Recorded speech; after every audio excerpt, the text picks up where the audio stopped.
Dreams. You may have had some dreams. Hold on to them. Why? Because I believe that God deposits dreams in our hearts, and we have to hold on to them and do whatever we've got to do to make sure that we get to where God wants for us to be. So, moving on, later on, came to the UK for better opportunities, and my life has never been the same again. Like many of us, we came to the UK seeking better opportunities. Am I right or right? All of us. Something happened. I don't know what happened. But if you look around our communities, whatever that is, we've now all become quite average people. To get to the UK was not the easiest. To get your visa was not the easiest. But we did it. But when we've come here and we look around our communities, and it's pretty sad. And this is the right time for you and I to begin to think, actually, if I could have come from there, man, I could move to there. I've got to start from this, and I'm going to make this my intention, that my 2022 becomes the year that actually I go back and begin to fight the same way that I came. Because if you have to just go back, I'm sure you all agree that's where you would be, right? Yeah? I don't know how easy it was for you, but certainly not easy for many families who are still, some of them are still fighting to get their leave to remain in the UK. But for those who've got the leave to remain, you can still do it. Make sense? It's where we have to be smart. We have to understand debt.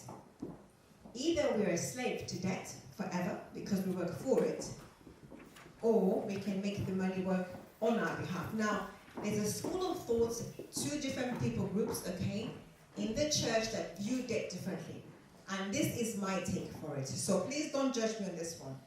I prefer to leverage my money because I can learn how to make the money, make its own money. However, I must perform extensive due diligence to make sure I protect the downside. Make the system work for me, and then I begin to work it. So I would work on looking at investment debt. So I told you I used to be an air hostess, yeah? Do you know what comes with being an air hostess? Image. And image is very costly. My hair would cost so much money. My dress would cost so much money. All those things would cost so much money. So in the end, if I didn't have, I'm going to look at borrowing. But guess what? It was consumer debt. It's taken away from me. It's a liability. It's taken away from me because I've got to service it. Then I came across a man called Steve Bolton and taught me property investments. And he said, Caroline, along this path, you want to make wealth. Yes, you serve God, you love your God. But if you carry on like that, you will never make it. So I then had to understand debt, investment debt, and consumer debt. And so this will be the learning. The previous slide, we heard about Rule 72, is purely talking about the two aspects. So somebody's making money on both ways. Consumer debt, who's making money? The banks. Investment money, who's making the money? Me. So I didn't have any money when I started buying property. I didn't. I did not have money. But guess what? I had to learn, and I leveraged the bank's money. Now, if I could borrow from the bank at 2%, and I'm making 12% for my properties, I pay them their 10%, I'm left with 10%, is that good or good? That's what I did. So you just choose which particular one will work for you to make sure. And this is what I had to do. I had to learn to tell my money where to go by leveraging prioritization. So if you earn money and your money has a mind of its own, at the end of the month, you have little or nothing left. You need to look at how you can learn to manage your money. This is not something that I have created. My mentor taught me about this model. It's called the 7 envelope system. If you've been on Dave Ramsey's programs where he talks about debt, this is what they will tell you to do, to say, come up with a budget of how you allocate all of your income. If right now you're struggling to end up with anything at the end of the month, adopt something like this. Now the percentages, you can change them depending on where you're at. But ideally, you want to allocate money towards things that are important to you. So number one, I'm a Christian, I've got a tithe. That's part of my top of my list. Allocating money towards your household income. When I began to do this, I would actually draw the cash out, put it in envelopes, and practice, it's gone, and it was painful. And in the end, because I was developing a new habit, I had to do it. In the end, I lost friends. I wasn't very popular back at home in Africa, because now they'd say to me, but you were sending. Well, I was sending from borrowing, but now I don't have. So what I gave you is finished. You have to wait until next month. And you know what I call that amount of money? African tax. Because you get tax at source. Before you even get paid, they have done a budget also for you to pay. Now, I'm not saying we shouldn't pay, because I love my family and I do love to help. But sometimes we do things and live beyond our means and put ourselves in very compromising positions where we're eating into our own future. Because that now is your children's future you're feeding into, which is not being diligent. Is that right? Yeah. Because you've not done a good job, because you prioritize somebody else. And when you see them on Facebook, they have now got Brazilian hair, they have got the dress, and they're taking selfies, but that's the money that you just sent to them. Does that make sense? Yeah, it may be exaggeration, but you know what? I have seen some of my family members do that. And I'm like, you there? And I'm working, and you cook the money? Huh? Anyway, God help us. So learn how to play the rules of money, okay? Position yourself to win. I learned this, that when you save money, you park your money. Your money is not working for you. But when you invest your money begins to grow for you. Why? Because money over a long period of time, when you just park it in one place, if you put it in the bank, it loses its buying power. We've now heard about inflation, haven't we? It's gone up by how long? How much? 5.4%? Yeah? Now imagine if it goes up that much. What is the cost of bread? Is it going to stay the same? Fuel? Accommodation? All these other costs are going to come up. So if you packed your 10,000, it's in the bank sitting, and inflation hits. And then the taxman also charges you 20% tax on that money you just made a profit on. You have less money in your bank. So your job is to always employ your money. At whatever level, make your money begin to work for you. So where do you make your money work? Investments. And there are 4 asset classes one must consider, okay? Of which this is not in the priority of the first one to do it. They're just written out so that I can just share their ideas. So you've got paper assets, and within paper assets you have your stocks and shares, your bonds, treasury bills, cash deposits, including our famous cryptocurrency, NFTs, yeah? It's the language I hear in my house all the time. NFTs, mom. You know, it's a new thing going on. But they all fall in the category of your paper assets. Another class is property. Within property investments, you have residential, you have commercial, you have land banking, and these will be your main ones that are broken down into further categories in other stages. And then you have your commodities, and these will be in your gas, oil and gas, your grain, etc. The 4th one is business. Your talent, your ideas, your gift that makes room for you around business. And you can start and make money and become very, very wealthy using a business system. My take on is make money in whether it's through a business or whatever else you can do, but retain the wealth through property. Historically, properties go up in value constantly. If you bought a house, the house that you live in right now, the first person that maybe bought it, they probably paid £40,000, and in central London, that house right now, maybe 2 million, it's gone up in value, but it was only 40,000, however many years it was. For me, it's a no-brainer. In fact, I heard, I think it's Dale Carnegie, he states that 90% of the world's wealth is either held or made in property investments.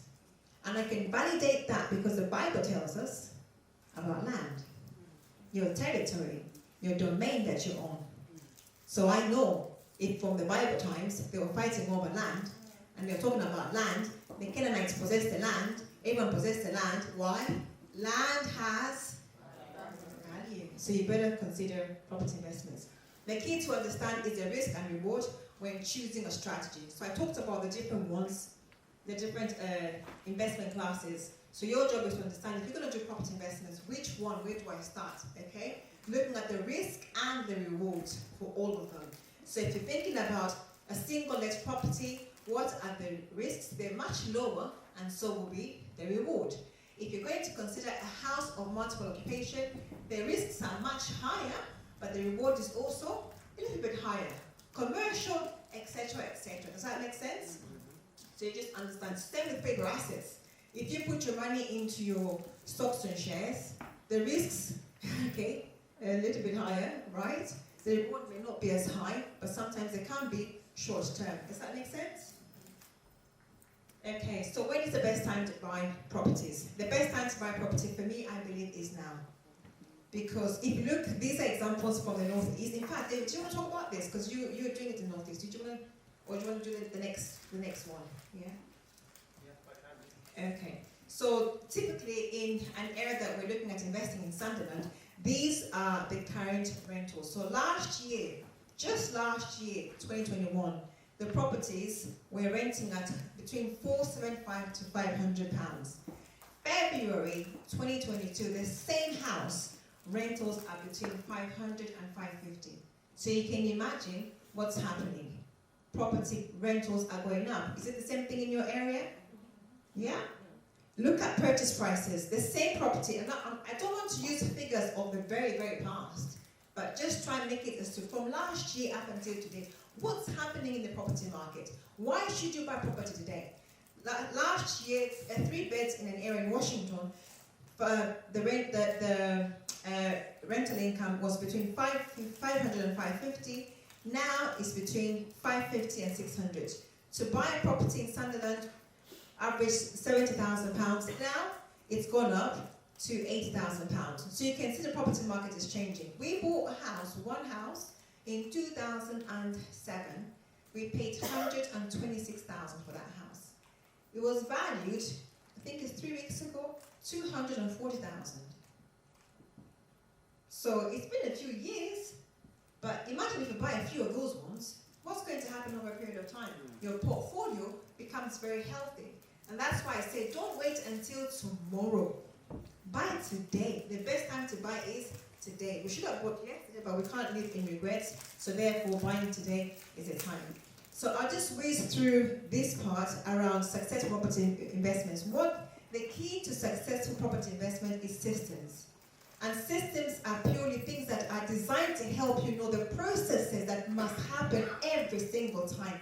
That's the strength of running a business, a property business.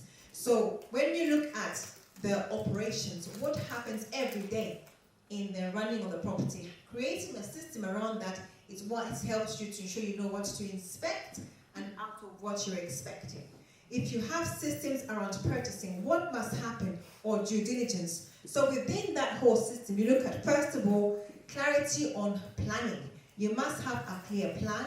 You must have a clear strategy you're going to take that will look at what are the key components that will help me to become successful. Within, when you do your research to find out about the property, when you are finding properties, doing your number crunching, all these aspects around your systems, if you work them every day, they will help you deliver the same results.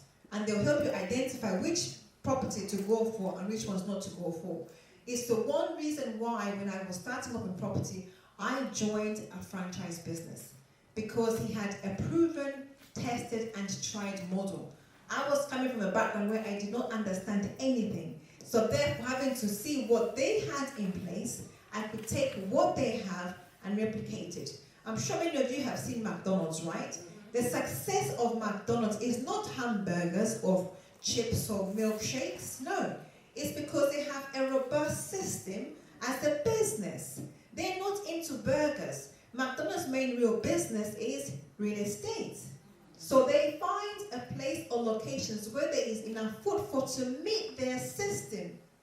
And that system tells them you have to have so many people going past, these things happening throughout for you to establish there. And they will buy the building. They will find a franchisee who will rent the building who will own the milkshake business and hamburger business, paying them rent. They're not leaving there. After 10, 20, 30, 40 years, what do you think is the value of their asset? It's gone up significantly. It's not being valued as a building, it's being valued on two valuations. One, the income it brings into that particular building, and two, the value that that does bring to the marketplace.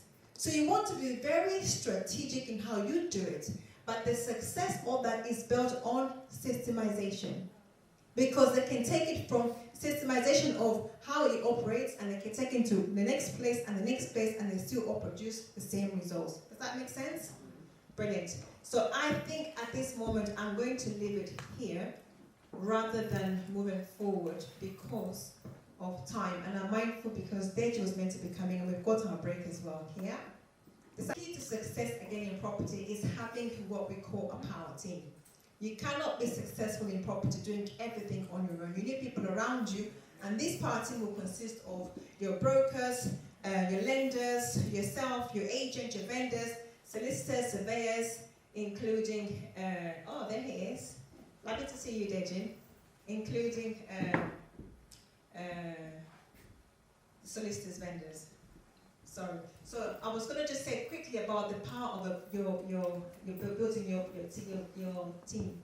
So you build your team, but however, it's not when you start and that's the end. It's an ongoing process. Things do change, things do happen. Your strategy will change, the markets will change, and you always have to keep adding to your team.